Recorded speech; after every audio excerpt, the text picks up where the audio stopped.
This podcast is sponsored by Monarch Money. Are you saving to reach your financial goals? Reaching those goals isn't just about getting more money, but by managing what you have. And the best way to manage your money? Monarch Money. Monarch Money is a new kind of finance app that's intuitive, powerful, ad-free, and takes the headaches out of budgeting. Try it free when you go to monarchmoney.com/podcast. Monarch puts all your accounts, investments, transactions, and finances at your fingertips. With a complete view of your finances, you'll gain insights on your spending and find new ways to save. Plus, Monarch lets you customize your dashboard, collaborate with your partner, set custom budgets and goals, and track your progress toward them. See why Mint users are turning to Monarch Money and loving it, and why the Wall Street Journal named Monarch Money the best budgeting app overall. Get a 30-day free trial when you go to monarchmoney.com/podcast. That's MONARCH money.com/podcast for your free trial. monarchmoney.com/podcast. Criminology is a true crime podcast that may contain discussion about violent or disturbing topics. Listener discretion is advised.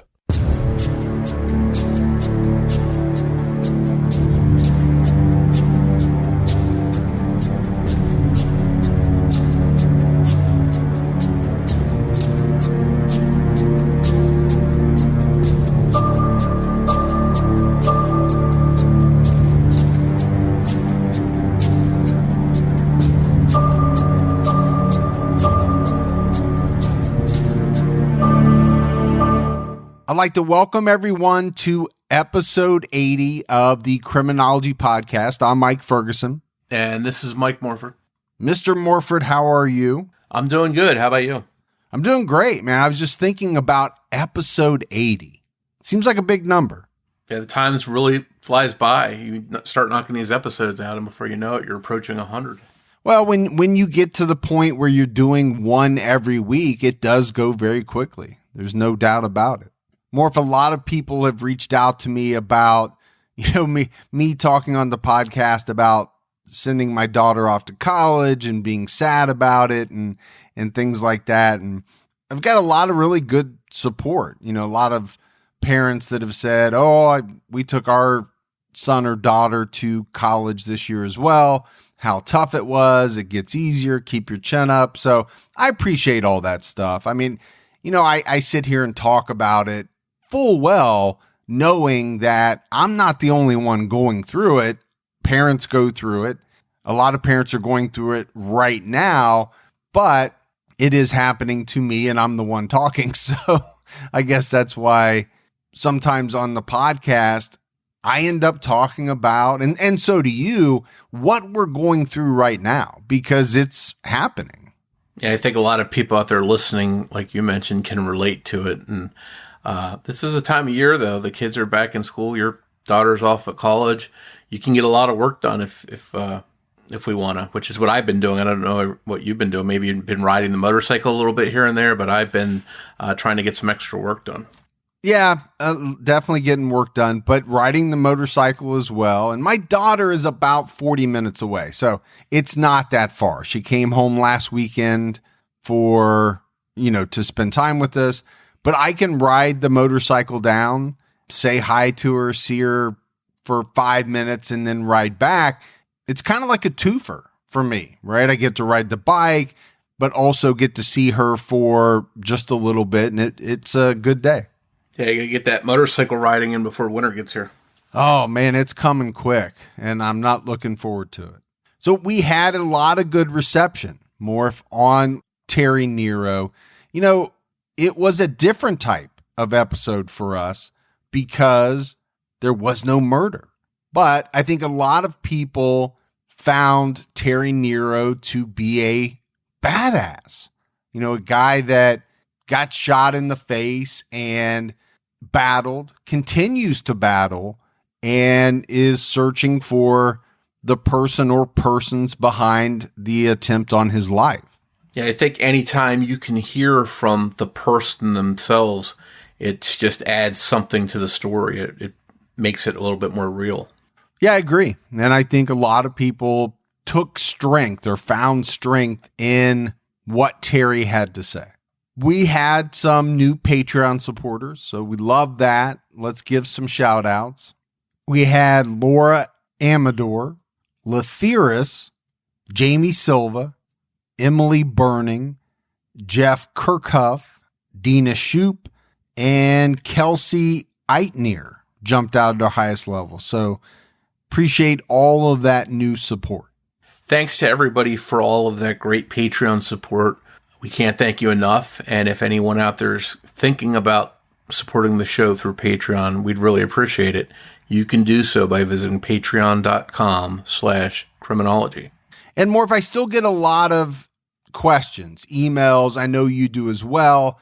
You know, if you're a listener that has found Criminology recently and you're looking for our older episodes, they are still available. In fact, there are over 50 episodes available right now. You can find them on Stitcher Premium. And what's great about Stitcher Premium is they have a 30-day free trial that a lot of people use to catch up.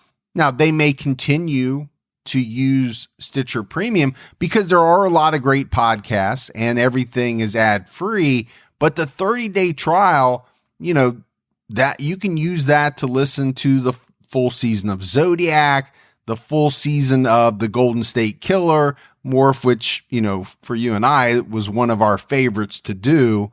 It's a good way to catch up on Criminology. Yeah, there's a lot of great content on there, and it's not all true crime. There's lots of other podcast and premium content on there that people will like in all different genres. So definitely check that out. All right, buddy, it's time to jump into this episode. We are talking about a couple of cases that center around the topic of paranoia. So Merriam-Webster Dictionary defines paranoia as mental illness characterized by delusions of persecution or grandeur, usually without hallucinations, and a tendency on the part of an individual or group toward excessive or irrational suspiciousness and distrustfulness of others. So the two separate cases that we're discussing in this week's episode include two people who acted paranoid prior to their demise. Each victim claimed that they were being harassed for years before their unusual deaths. But the question is, were they just paranoid, or were they actually being stalked, harassed, and were they ultimately murdered? Remember, there is an old saying, just because you're paranoid doesn't mean they're not after you. And Morph, I always think about old sayings or cliches or, you know, things like that. They developed over time for a reason, right? There's some kernel of truth in all of these sayings.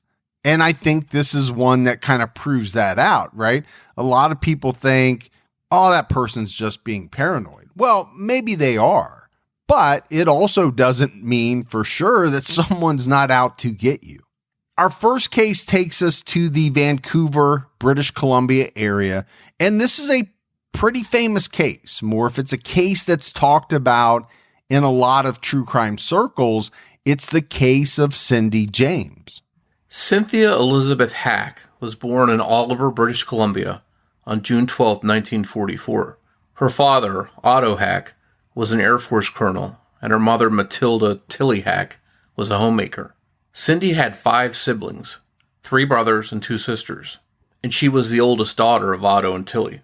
At the age of 19, she married a South African-born psychiatrist named Dr. Roy Makepeace, who was 18 years her senior.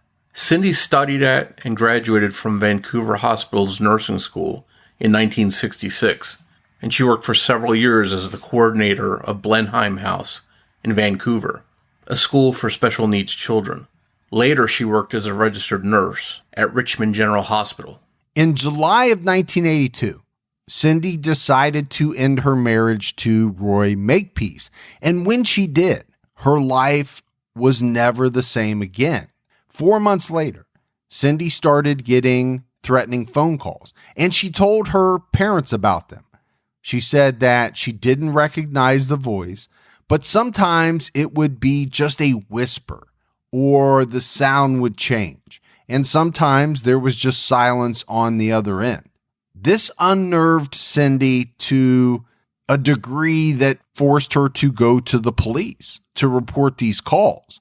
But they got worse over the next 3 months. In addition, someone smashed her porch lights and cut her phone lines. Cindy told friends about bizarre notes that began showing up on her doorstep. And if all of that wouldn't have been scary enough, things would soon escalate. One of Cindy's good friends was a woman named Agnes Woodcock. One day in 1983, Agnes showed up at Cindy's house for a visit. There was no answer when she knocked on the door. She assumed Cindy was taking a bath like she did every night. As Agnes waited for Cindy to come to the door, she heard a thump in Cindy's yard and went to investigate. She found Cindy outside, crouched down with a nylon stocking tied tightly around her neck. Cindy told Agnes that she went to the garage to get a box when someone grabbed her from behind. All Cindy saw of the assailant were white sneakers.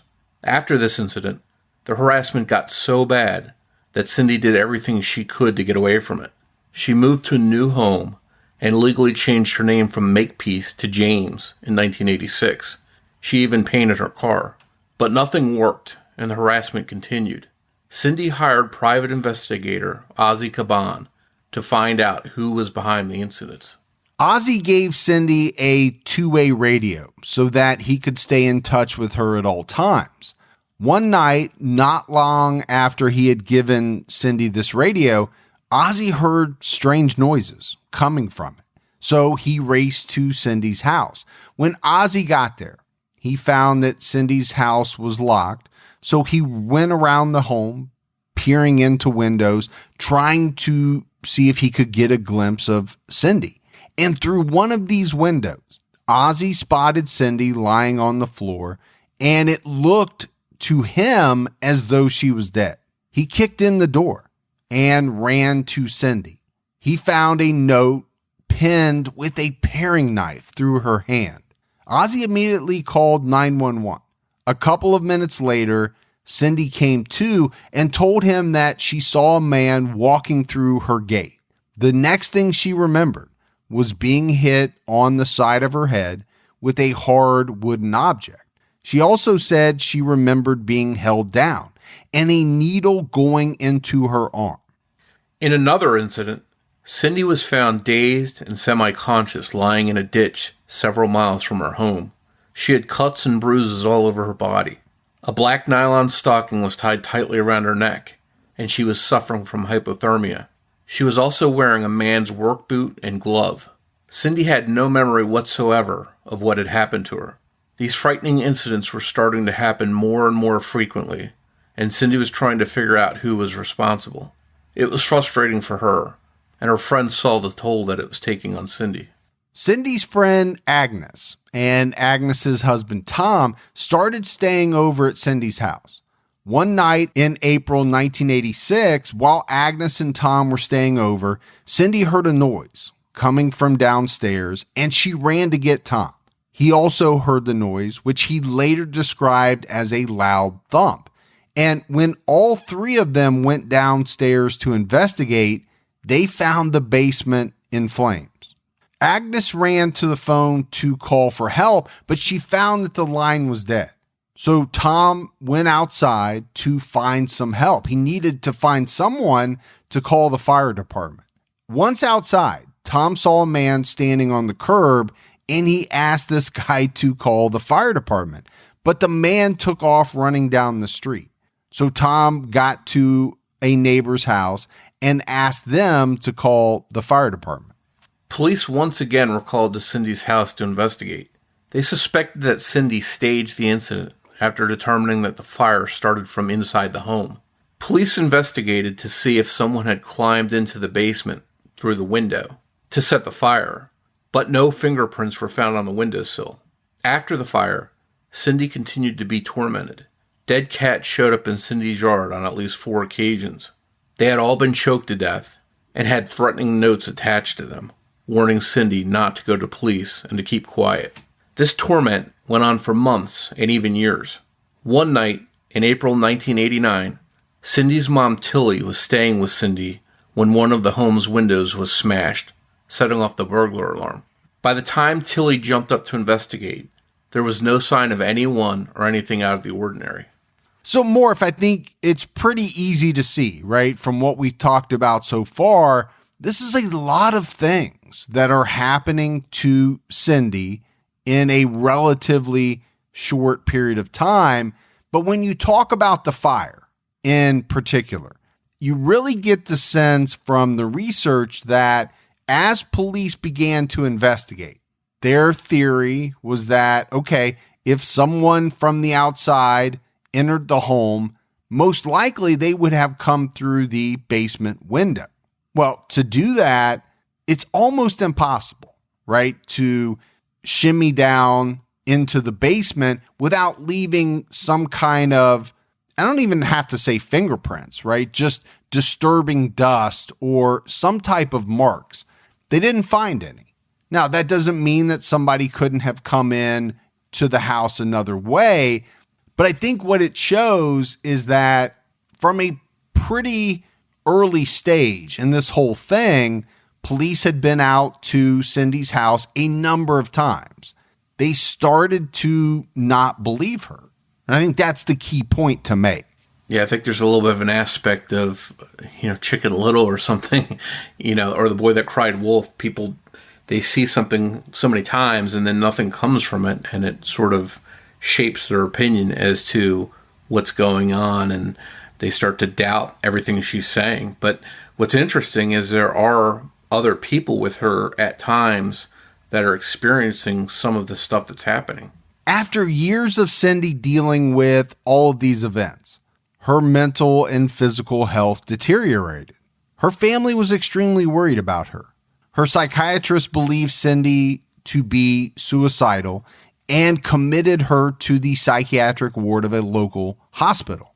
She stayed there for about 10 weeks. While she was hospitalized, Cindy wrote about taking her own life. Upon her release, she admitted to friends and family that she knew more about the harassment and attacks than she had told them. She said that she knew who was behind it all and that she was going after this person herself. It took some coaxing, but the police were finally able to get Cindy James to tell them that she suspected her former husband, Dr. Roy Makepeace, as being behind all of the harassment. Now, police had already checked this guy out. They didn't think that he was involved at all, but just in case, the investigators got Cindy to call her ex-husband to try to get him to confess.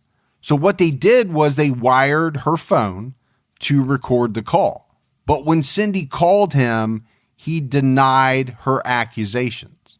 Are you denying it? My God. I am certainly denying it. I always have denied it. I have absolutely nothing whatever to do with it. So it's a short part of the phone call there, Morph, but I wanted everybody to get a sense of it. It sounds to me like this guy, Dr. Roy Makepeace, he's flabbergasted, right? That his ex-wife would even insinuate that he had anything to do with all of these strange things that were going on.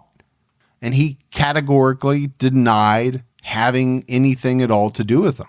Over the course of 7 years, Cindy reported around 100 incidents of harassment and 5 physical attacks. Police questioned Cindy numerous times, but she was always evasive, and they felt she was withholding information from them. And over time, police believed her less and less.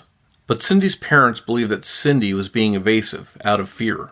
One time she told them that after an attack, the stalker held a knife to Cindy's throat and threatened to kill her family if she didn't keep quiet.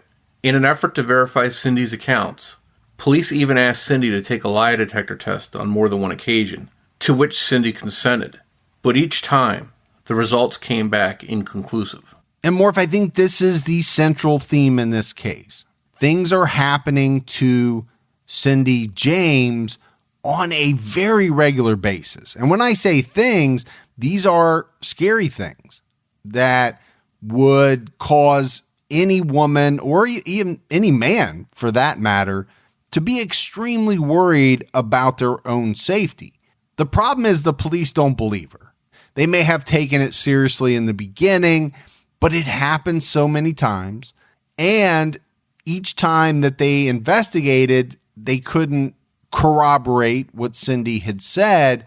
They started to believe that she was making these things up or fabricating them, right? Setting them up to make it look like someone was out to get her. And I think you have to start to ask the question, if she's making it up, why is she making it up? Is it because she just wants attention, or does she really have some kind of mental illness that's making her do all this stuff?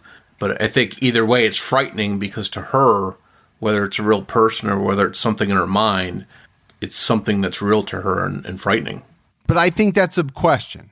I don't know if that's 100% verifiable, because why has she said that she believes that it was her ex-husband? Could it have been that she was trying to get back at him? This is why this case is so talked about, right, on the internet, in the true crime circles. Number one, it's very perplexing. All of the things that happened to Cindy James, and some that we're getting ready to talk about. To your point, Morf, it could be that she truly believed these things were happening as part of a possible mental illness. It could be that they really were happening. Or I think the third option is it could be that she was setting these things up to make it look as if someone was harassing her, maybe to get back at her ex-husband.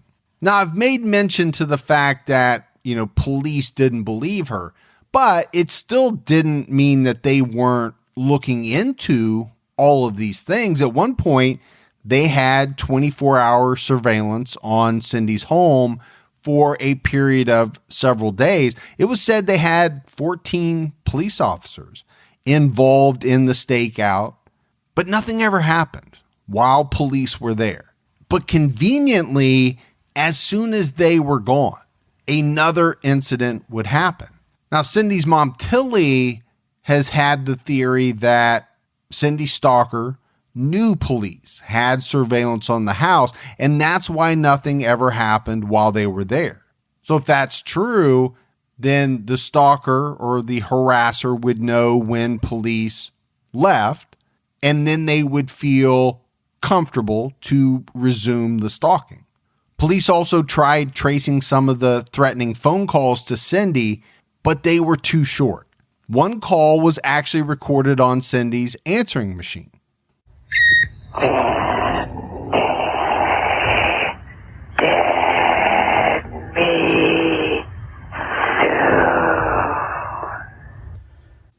And you listen to this call, Morf, it's very short, and you can make it out pretty well.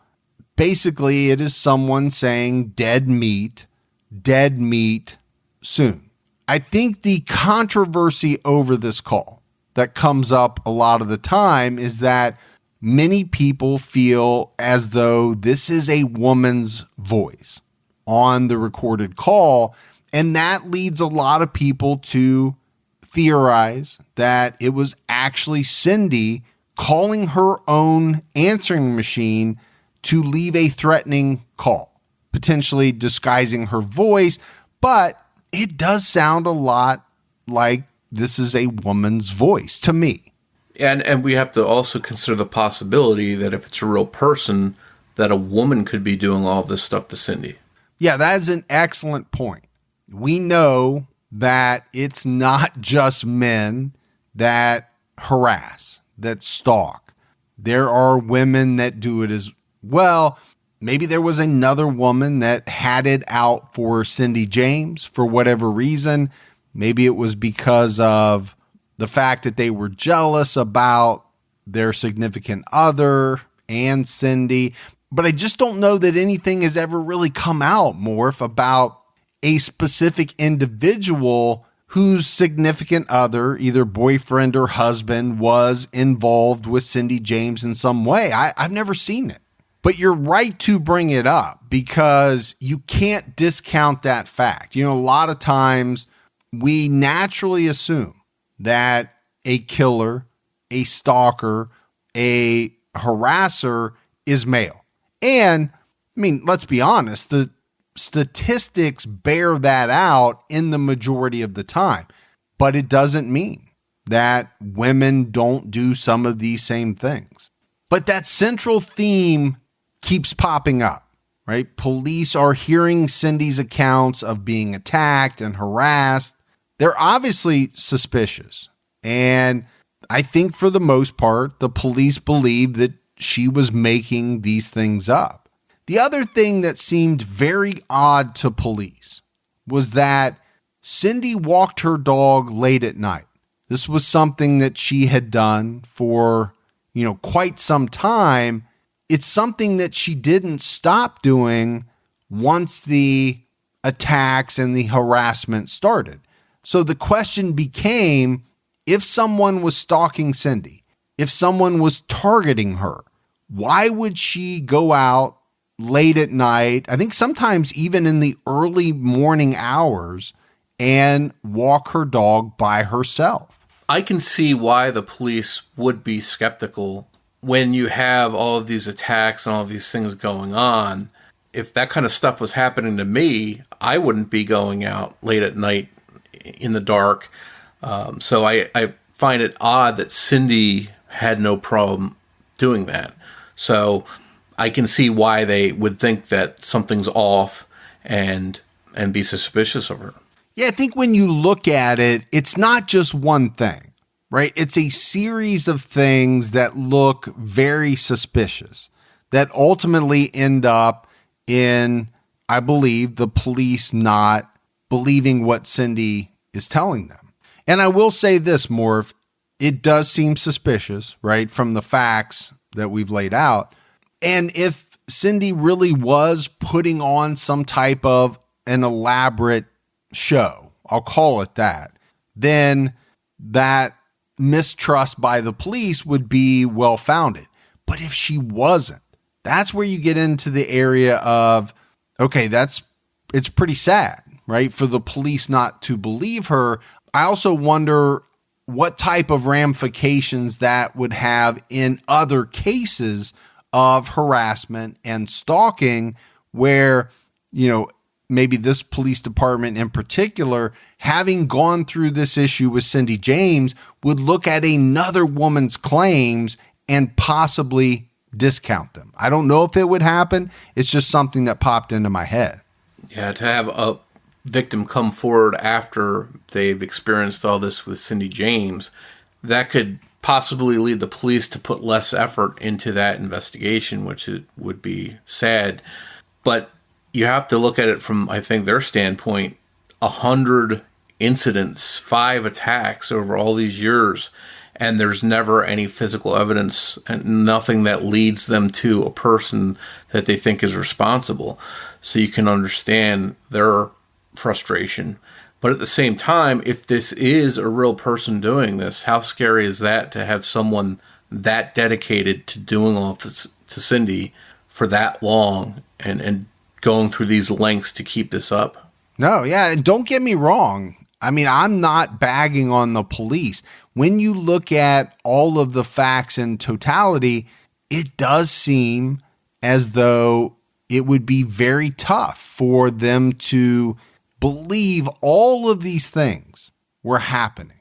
On May 25th, 1989, Cindy James disappeared. She was last seen at 7:59 p.m. at the Blundell Center on No. 2 Road in Richmond, where she stopped at a bank to deposit her paycheck. She then went grocery shopping. Cindy's car, a 1981 blue Chevy Citation, was found just before midnight on the 25th, parked in front of the Bank of Montreal branch at Blundell Center. Groceries and a wrapped gift were inside the car, and there was blood on the driver's side door. Some items from Cindy's wallet were found under her car. Despite Cindy's car being discovered, Cindy herself was nowhere to be found. 2 weeks later, on June 8th, 1989, the body of Cindy James was found by a city worker next to an abandoned house at 8111 Blundell, about 9 miles east from where she was last seen. A black nylon stocking was tied tightly around her neck, and her hands were behind her back, tied to her feet. A toxicology report later revealed the presence of morphine in her system. And when I say presence, this was much more than just a presence. It was said that it was more than 10 times the lethal amount of morphine. The Royal Canadian Mounted Police concluded that Cindy took her own life. But there's going to be a lot of questions in this case. And I think one of those questions right off the bat is, why would a woman that is planning to take her own life go through with simple everyday errands? Why would she deposit her check? Why would she go grocery shopping? I think to people that are in the camp that believe Cindy was murdered, this didn't make any sense at all. An inquest into Cindy's death began in spring of 1990 and lasted several weeks. Cindy's private investigator, Ozzy Caban, testified that Cindy told him she wanted to buy a gun, but he told her that wasn't a good idea because she wasn't properly trained in firearms and could be a danger to her friends and family. Cindy ended up not purchasing the gun. On the day she went missing, she was supposed to have an infrared detection system installed in her home. She already had an alarm system, but the infrared would detect movement around her house. In the wake of Cindy's death, many people considered whether or not it was possible that Cindy was indeed mentally ill and had done all of these things to herself.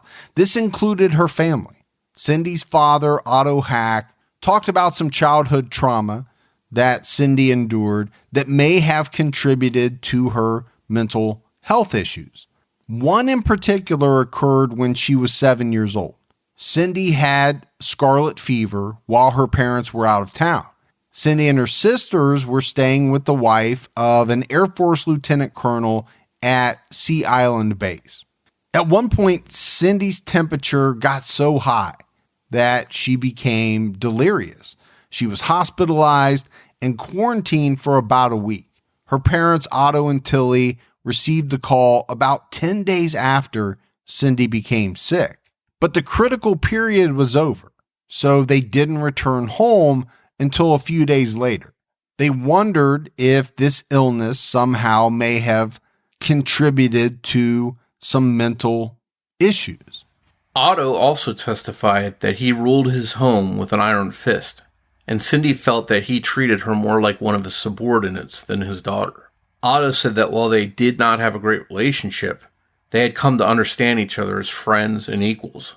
He wondered if the relationship that they had when Cindy was younger played some role in any mental illness that Cindy could have had. Cindy's younger sister, Marlene, testified that Cindy may have felt abandoned at a young age because of the scarlet fever episode. Cindy didn't like the woman who was taking care of her and her sisters. Marlene called her nasty and said the woman told the girls she had talked to Otto and Tilly, but they didn't want to come home. And Morf, this was something that kind of jumped out at me. You know, as a parent, if you get a call, right, you're away from home, you have someone looking after your children, and you find out that one of them has a serious medical issue. Now, from the research, it sounds like they found out after the critical period was over, but to me, it wouldn't matter. I'm ending vacation, whatever trip I'm on, and I'm getting home as soon as possible. I did find that to be very strange. Yeah, I'm right there with you. If I was on vacation or traveling for work and one of my kids got that ill and had that kind of sickness, I'd be on the next plane home. There were other traumatic experiences that may have haunted Cindy later in life. In 1963, when Cindy was still in nursing school, her fiance, a young intern, was killed in a car crash. And then just a year later, she almost lost one of her eyes after some medication got into it. So this woman did have a lot of things happen to her over her lifetime. Cindy's family struggled in the wake of her death to find answers. And I think specifically they struggled with the issue of whether or not Cindy was mentally ill. But at the same time, they believed there was a real possibility that she had been stalked and harassed by a real person. Vancouver Police Constable Pat McBride also testified. He and Cindy had been in a relationship for about a year, not long after the harassment began, and he was reportedly one of the officers investigating Cindy's case. McBride had briefly lived with Cindy while in between apartments and needed a place to stay temporarily. One night, he answered the phone with no one talking on the other end, but he thought the call might have come from the airport because he could hear a woman's voice over a PA system in the background. McBride himself was once considered as a suspect early on in the investigation of Cindy's death, before police called it a suicide, but investigators said they had no evidence against him. The coroner's inquest ended at the end of May 1990. The 5-member jury ruled that Cindy had died from an unknown event. While they did find that Cindy died from an overdose of morphine and the sedative flurazepam, there wasn't enough evidence to conclude whether it was suicide, homicide, or an accident. Caban and Cindy's parents never believed that she took her own life. They didn't think that she could have injected herself with this massive amount of morphine and then tie her hands and feet behind her back before the morphine kicked in. At the inquest, it was determined that it took about 15 minutes to a half hour to kick in. A knot specialist recreated the same type of knots and the way that Cindy was tied up. It took him only 3 minutes to get this done. But there is a big difference between a specialist who has had years of training and a woman who supposedly shot herself up with a heavy, lethal dose of morphine. So there's a ton of questions here, Morf, and I think we have to dive into them. Number one, does it really take 15 minutes to a half hour for morphine to kick in? I've had morphine at least 3 or 4 times in connection with kidney stones. It seems like, from what I remember, it kicks in very quickly. In a matter of no time, I was in La La Land. Yeah, I too had morphine for a kidney stone, and they put that in the IV, and it kicked in for me in 10 seconds. And again, that was not a lethal dose of morphine. So injecting what was described as a lethal dose of morphine, I just don't know. That one is hard for me to reconcile. And then you have to talk about the fact of whether Cindy knew how to hogtie herself. I mean, that's basically the position that she was in. She was hogtied. Could she have done it within, a certain period of time while also under this massive dose of morphine? Yeah, it really seems like, to me anyways, it seems like that would be hard to accomplish. And I guess if she had her mind hell-bent on doing this and making it look as real as possible, maybe she had rehearsed it or practiced it. I think even like BTK, Dennis Rader, used to tie himself up and get out. So there's that possibility that she had somehow done this before and was ready for this and was able to do it somehow before the morphine kicked in. Yeah, there's a lot of what ifs. There's a lot of questions. Anytime you have a case like this, that's what fuels the internet fervor, right? How could this have happened? The armchair detectives come out because there are a lot of things to try to reconcile, to try to solve on your own when you're looking at this case. While Cindy's death is suspicious to say the least, it still remains an unknown event. Unsolved Mysteries aired a segment on Cindy's death in season 3 called Scared to Death. It aired in February 1991. Cindy's father, Otto Hack, died on June 25, 2010, at the age of 90. His wife, Tilly, followed 2 years later on January 13, 2012. She was 89 years old. They never learned the truth about what happened to Cindy. Cindy's youngest sister, Melanie Hack, wrote a book titled Who Killed My Sister, My Friend. She spent 14 years researching medical and police reports on her sister's death. Melanie was 27 years old when Cindy died, and all these years later, still wonders what really happened to her sister. And Morf, I think that just goes to show you, right? Melanie spent 14 years researching as much as she possibly could on her sister's death. She still doesn't really know what happened. That's how confusing this case really is. And I don't know if we'll ever really know what happened to Cindy. First of all, unless there was somebody else involved. And this is something we didn't talk about. There is a possibility that she had somebody else with her that night who either helped with the knot tying, helped with the injection. That's a possibility. It's a speculation.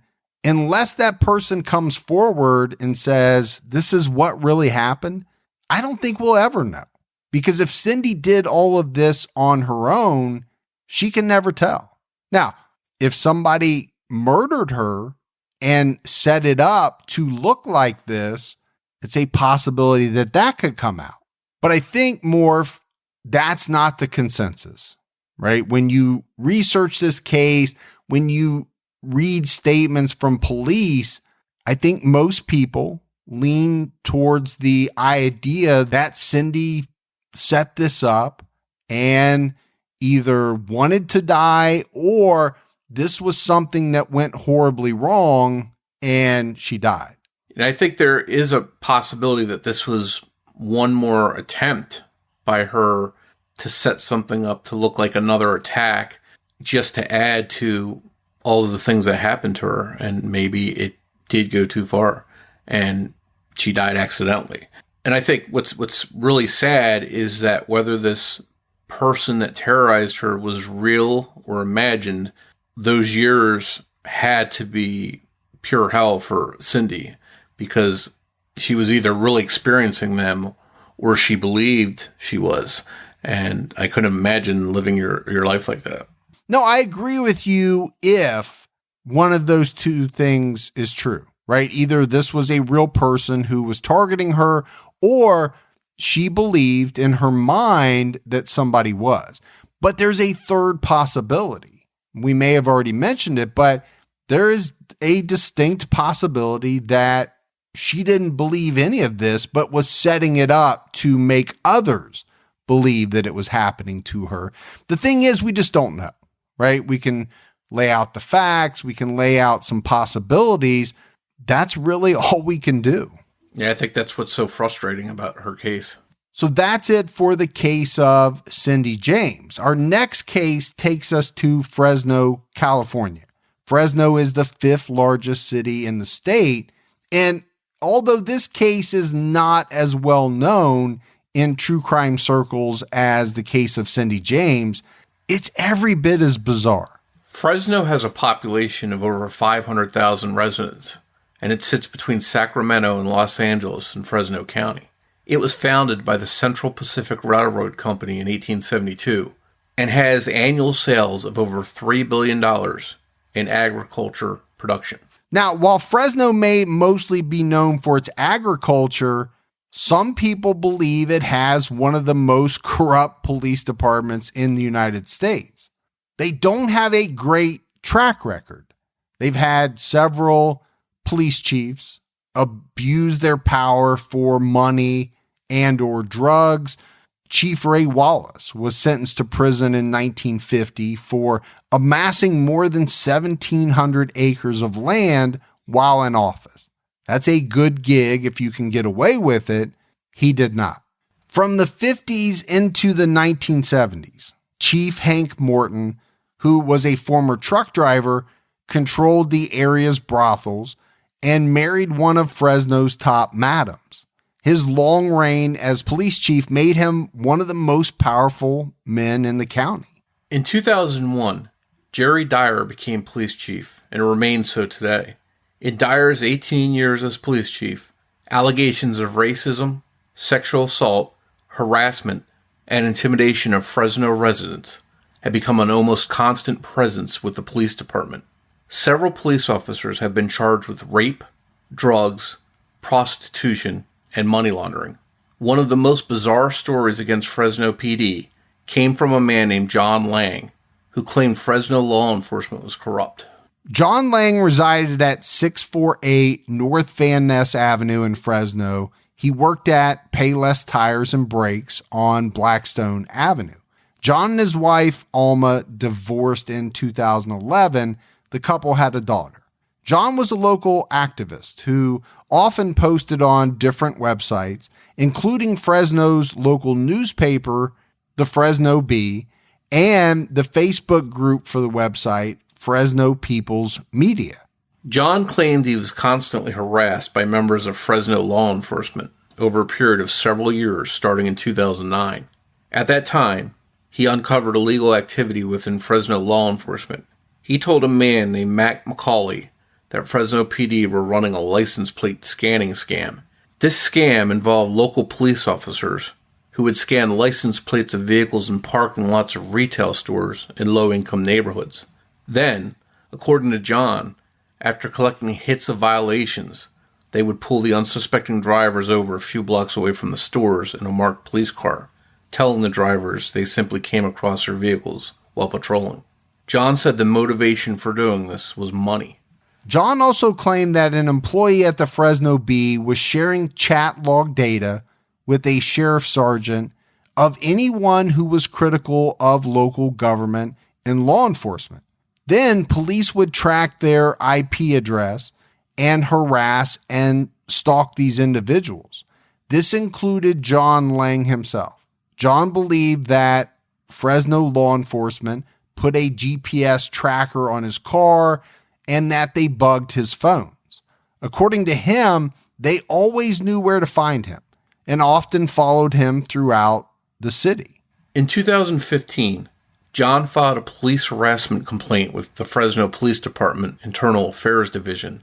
Less than 2 weeks later, according to John Lang, the police department upped their harassment and intimidation and continued to do so for several months. He began keeping an online diary about the harassment. He also started a YouTube channel called Lang Marine after he set up cameras outside his home to record what he said was proof Fresno law enforcement were stalking and harassing him.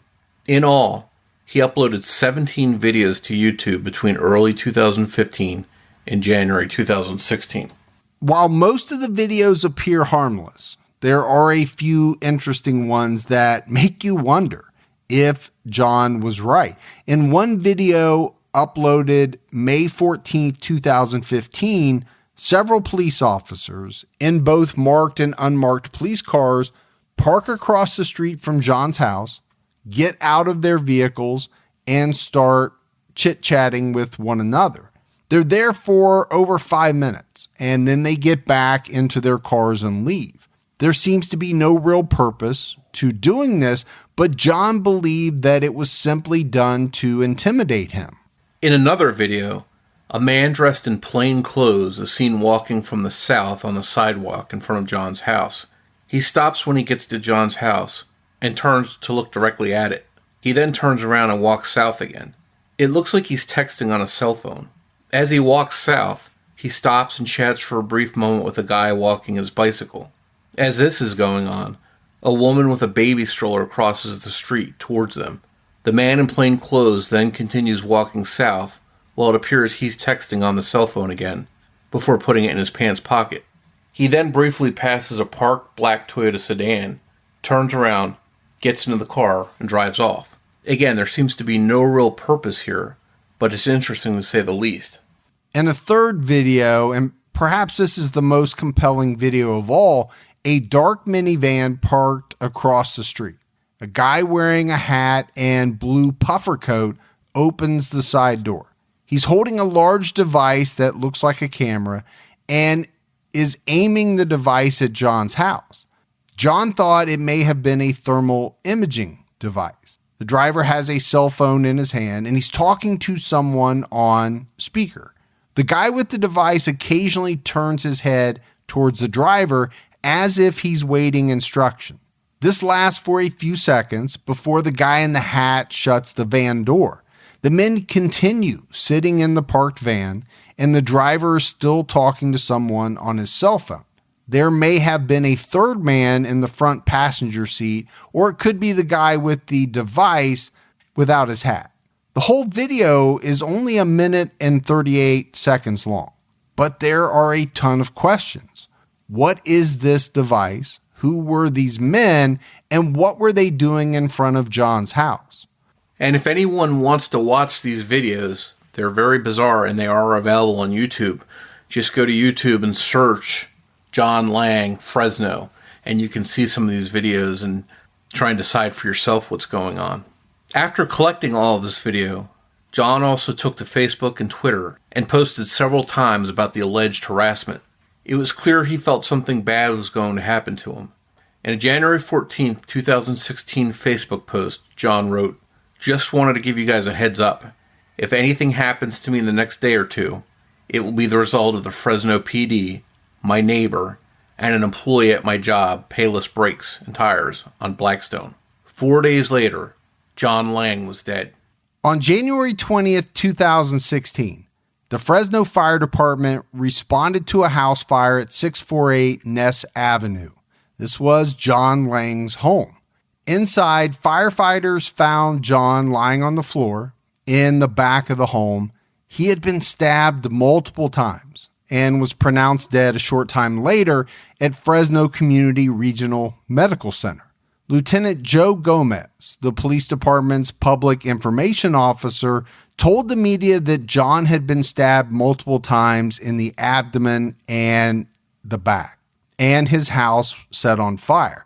But that story changed when Tony Body, a spokesperson for the Fresno County Sheriff and Coroner, said Lang had 3 superficial, self-inflicted stab wounds to his chest and no cuts on his back. When asked by the local press why the original story had changed, Fresno Police Lieutenant Burke Farah, head of the homicide unit, said the confusion was the result of incorrect information released at the scene by Gomez and blamed Gomez for making a mistake. In May of 2016, the Fresno County Sheriff Coroner's Office released the final coroner's report. Manner of death was ruled to be suicide. Cause of death was inhalation of smoke and soot due to fire, with multiple stab wounds as a contributing factor. Fresno police confiscated 2 kitchen knives from John's home, a bread knife and a Japanese kitchen knife. The report said it was possible John used the bread knife to stab himself. However, the coroner ruled out the Japanese knife, saying it was too small. The report also mentioned that John barricaded himself in his own home, making it difficult for firefighters to get to him. It also said John had cameras inside the home. On the day of his death, the report claimed that John walked in front of the cameras twice with a knife in his hand before shutting the cameras off. So, Morf, what police basically said was that John barricaded himself in his home, walked around his house with a knife for whatever reason, stabbed himself 3 times in the chest, and then set his house on fire to make his death look like a murder. Interestingly enough, if John did have cameras inside his home, he never uploaded any of that video to YouTube, as far as we can tell. John had a number of social media followers who pretty quickly called BS on this suicide ruling. They believed that he was murdered.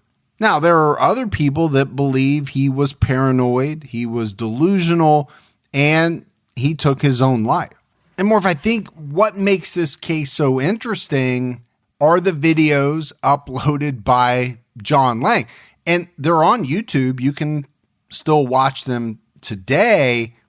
Getting back to what people believe, right? Some believe he was murdered. Others believe he was paranoid and that caused him to take his own life.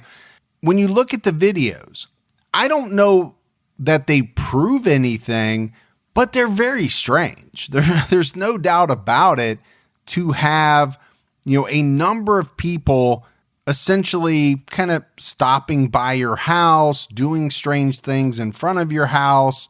Could that all be a coincidence? Well, maybe. Could it have made John Lang extremely paranoid? Maybe. Could it also have been people trying to mess with him? I think possibly it could. Yeah, and whether he's paranoid or not, you can't make up this stuff. He recorded it with his camera, and they're all, depending on your opinion after watching them, they all seem interesting to say the least. But the one that really stands out to me especially is the minivan that pulls up in front of his house, and the sliding door comes open, and here's this guy that looks like he has a big movie camera that's just sitting there rolling film while two people that look like spotters almost are in the front, and he's just filming this man's house, John Lang's house.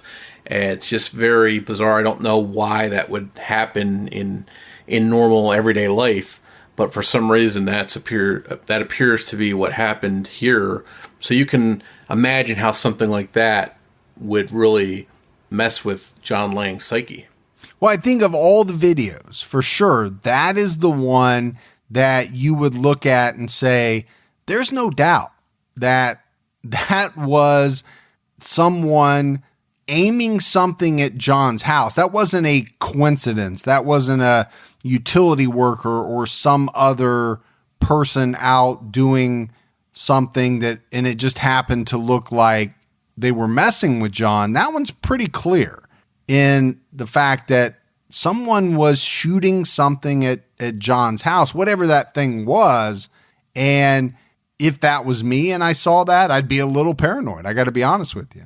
John Lang's death wasn't the only suspicious death in Fresno that was ruled a suicide, when many people believed it was clearly a case of murder. On November 29, 2004, 30-year Fresno police veteran Lieutenant Jose Morales was found dead about 200 yards from Chief Jerry Dyer's home. Dyer had suspended Jose for allegedly violating department policy and took his badge and firearm from him. Jose told his department-appointed psychologist that he was going to physically confront Dyer. Later that night, Jose received a mysterious phone call and then headed to Dyer's home to confront him. That was the last time anyone saw Jose alive. Jose's children said that their father was visibly troubled after this phone call. And shortly after Jose left, he called his wife Yolanda and asked if Dyer lived on American Avenue. This was very confusing to Yolanda because she knew that Jose was well aware that Dyer lived on that street. Not long after he made the phone call to Yolanda, Jose's body was found with a gunshot wound to the chest across the street from Dyer's home. He was lying face down on the side of the road outside of his truck with a gun at his left side. He had a large gash above his right eye, which he didn't have when he left home. A passerby allegedly found the body and reported it to the authorities. This person has never been identified. After Jose's death was ruled a suicide, the ruling didn't sit well with his family. Jose was right-handed. The gun was found on his left side. Also, no gun residue was found on Jose's hands. And there was an obvious error on the autopsy report. The coroner listed Jose as being circumcised when he wasn't. Jose's family believes Dyer killed Jose when Jose confronted him, and Dyer then moved his body to the location where it was found. Dyer then staged a suicide with the help of the Fresno County Sheriff and coroner. And just like in John Lang's case, the local media barely covered Jose's death. So there's a lot to unpack here, Morf.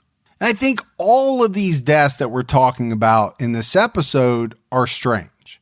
You know, when you talk about Jose's death, it was pretty obvious that he was going to confront Dyer. I think the question comes in, where did the gun come from, right? If Dyer took his gun and badge, now it doesn't mean that Jose didn't have another gun at home that he could have brought with him. That's where the reporting gets a little fuzzy, right? Was it ever identified as being Jose's gun? I don't know. Because like you said, this wasn't a case that was reported on extensively. It was almost as if it was kind of swept under the rug a little bit. It could have been that Dyer was concerned that Jose was going to come after him, and he decided he wasn't going to take that chance.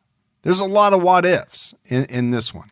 The hacker group Anonymous publicly targeted Fresno City representatives, and they threatened to take down the city's website as they declared that John Lang will not be forgotten.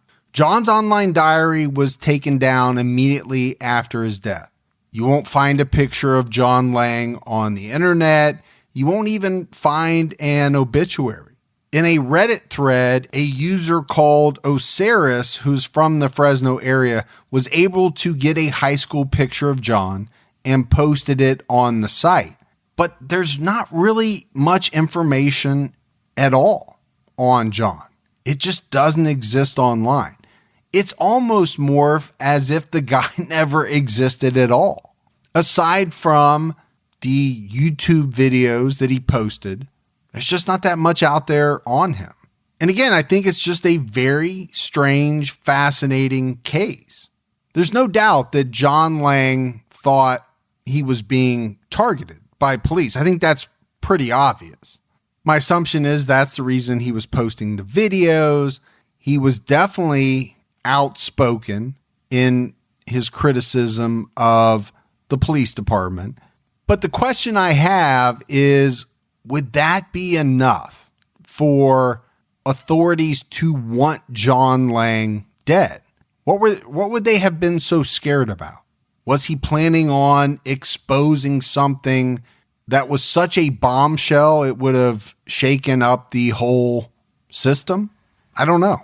Yeah, you'd think if they wanted to discredit him, they could have just made him look crazy and put things into motion to create a narrative to make him look mentally ill or paranoid. But to go the extra mile and kill him seems like a stretch, but depending if he really had information that might be damaging to certain people, you have to consider that possibility. Well, and it's definitely a motive for murder. We've seen it before. People in power want to keep that power.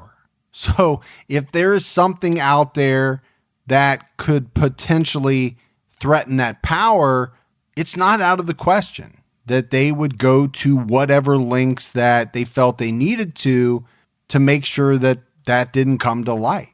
I'm not saying it happened in this case. I really don't know. But it's not outside of the realm of possibility. It has happened throughout time. Thanks goes out to Debbie Buck at truecrimediva.com for writing and research assistance with this episode. As always, if you haven't done so, take just a minute, go out, give us a rating. You can leave a review if you want to. It goes a long way. Also, please keep telling your friends. We are getting a lot of new listeners just from fans of the show telling their friends that they enjoy it. If you want to find us on social media, we're on Twitter with the handle @CriminologyPod. You can also find us on Facebook by searching for Criminology Podcast. Additionally, you can join our Facebook discussion group, which is Criminology Podcast Discussion and Fans. So that's it for this episode, Morf. Some interesting cases, to say the least. I think this is an episode especially that will leave people with a lot of questions. It might even prompt people to do some of their own digging. In the case of John Lang, there's not a lot to find. I'll be honest about that. There's a lot out there about Cindy James. It's a much more well-known case, but these are some of the cases that tend to really fascinate me. And I think fascinate a lot of people because there's a lot of different avenues to explore. There's a lot of different ways that some of these things could have gone down, from very simple explanations, which sometimes is the case, to potential cover-ups and conspiracies. And who doesn't like a good conspiracy story? And one thing's for sure, if you look into these cases, be sure to go down some rabbit holes. Yeah, you definitely will end up in some rabbit holes, there's no doubt. But we'll be back with you next Saturday night with an all-new episode of Criminology. So for Mike and Morf, we'll talk to you next week. Take care, everyone.